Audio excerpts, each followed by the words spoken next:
Bonjour, je suis Monsieur Faux-Alain-Love René, concepteur développeur informatique, développeur logiciel, ancien étudiant de la faculté de droit et de sciences économiques de l'université d'Orléans dans le Loiret, en France.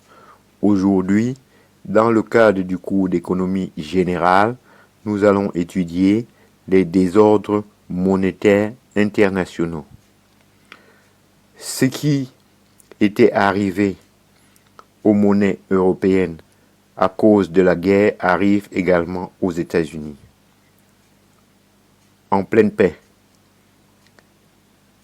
la masse de dollars gonflée par l'essor des échanges et par une demande toujours inassouvie finit par dépasser allègrement sa couverture en or.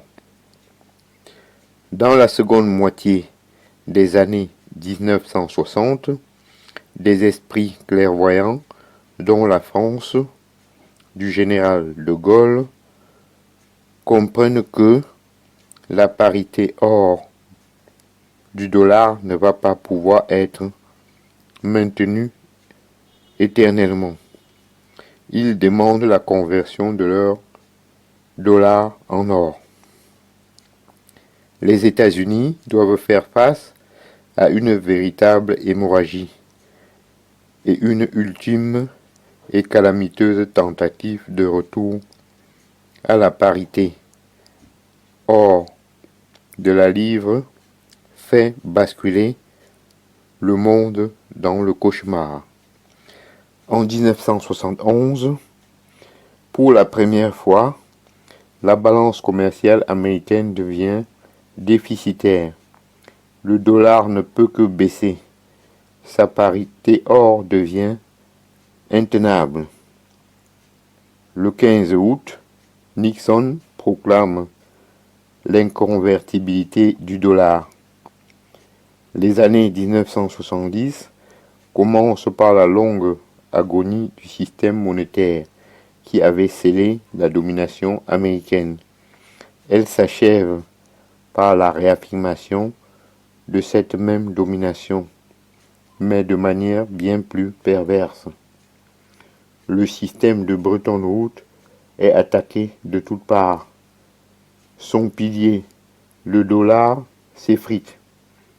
Détaché de l'or, il plonge au fur et à mesure que les États-Unis sombrent dans une des périodes les plus noires de leur histoire. Choc pétrolier, défaite au Vietnam, Watergate et pour finir, révolution iranienne. Les parités fixes ne tiennent pas face au mouvement spéculatif puissant. Le FMI n'a plus de devise à prêter. On essaie de lui inventer une nouvelle monnaie de référence. Les droits de tirage spéciaux, DTS, c'est l'échec. En 1973, on effectue un replatage du système. Les marges de variation sont élargies, mais cela ne fait qu'exciter la spéculation. Les monnaies faibles, lire, franc, livres sont dévalués. À répétition, les monnaies fortes, marques, yen, francs suisses s'envolent. En 1976, la conférence de la Jamaïque, les parités fixes sont abandonnées et l'or est définitivement démonétisé.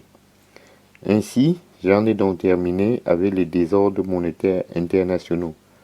Je vous en remercie. Bonjour,